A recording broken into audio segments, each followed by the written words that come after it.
This video sponsored by BuyMode e-shopping app.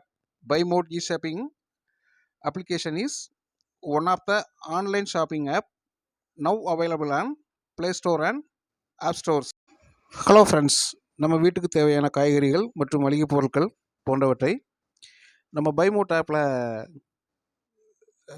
Shopping பண்ணுறது மூலமாக விலை குறைவாகவும் தரமானதாகவும் உங்களுக்கு கிடைக்கிறதுக்கு வாய்ப்பு இருக்குது. இதை நீங்கள் பயன்படுத்துறது மட்டும் இல்லாமல் உங்களோட நண்பர்களுக்கும் உறவுகளுக்கும் சொல்லுங்கள். பைமோட்டோட லிங்க் வந்து நான் என்னோடய டிஸ்கிரிப்ஷனில் கொடுக்குறேன். நீங்கள் தேவைப்பட்டால் டவுன்லோட் பண்ணி ஷாப்பிங் பண்ணிக்கலாம். நன்றி. வணக்கம் உறவுகளே, ஒரு புதிய காணொளியோடு உங்களோடு இணைவதில் எமக்கு பெருமகிழ்ச்சி. பாரதம் ஒரு சாதனை பண்ணியிருக்குதுங்க. அது என்ன சாதனைன்னு பார்க்கலாமா? வாங்க வீடியோக்குள்ளே போகலாம். 34 நாட்டின் செயற்கைக்கோள்களை ஏவி ரூபாய் 1260 கோடி வருவாய் ஈட்டியது இந்தியா. கடந்த 2015ஆம் ஆண்டு முதல் இதுவரை 34 நாடுகளின் செயற்கைக்கோள்களை ஏவி 1260 கோடி அந்நிய செலவாணி ஈட்டியுள்ளதாக மத்திய அமைச்சர் ஜிதேந்திர சிங் தெரிவித்துள்ளார்.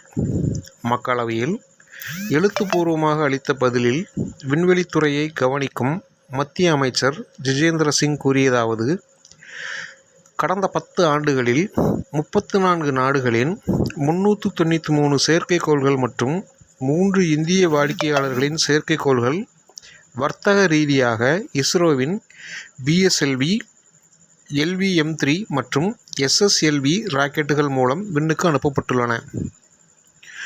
393 வெளிநாட்டு செயற்கைக்கோள்களில் 232 செயற்கைக்கோள்கள் அமெரிக்காவைச் சேர்ந்தவை, 83 செயற்கைக்கோள்கள் இங்கிலாந்தைச் சேர்ந்தவை, மற்றவை சிங்கப்பூர், கனடா,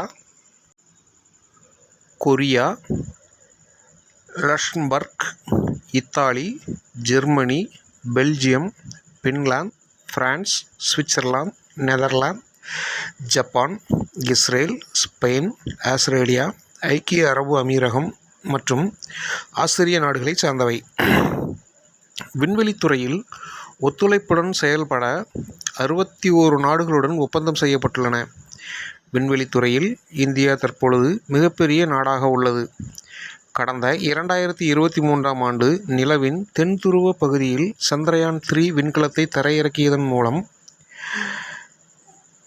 சூரியன் ஆய்வு திட்டத்திற்கு ஆதித்யா L1 விண்கலத்தை அனுப்பியதன் மூலமும் விண்வெளித்துறையில் இந்தியா புதிய உச்சத்தை எட்டியுள்ளது. விண்வெளிக்கு வீரர்களை அனுப்பும் ககன்யான் திட்டத்திற்கு இந்தியா தயாராகி கொண்டிருக்கிறது.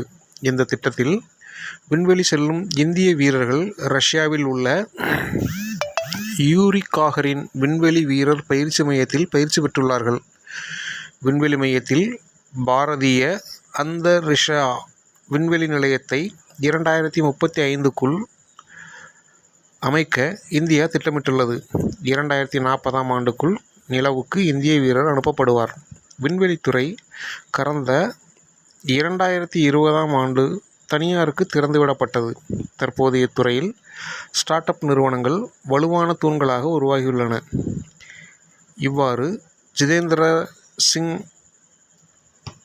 கூறியுள்ளார். நன்றி உறவுகளே. இந்த காணொலியை முழுமையாக கேட்டமைக்கு மீண்டும் ஒரு புதிய காணொலியோடு உங்களோடு விரைவில் இணைகிறேன். நன்றி, வணக்கம்.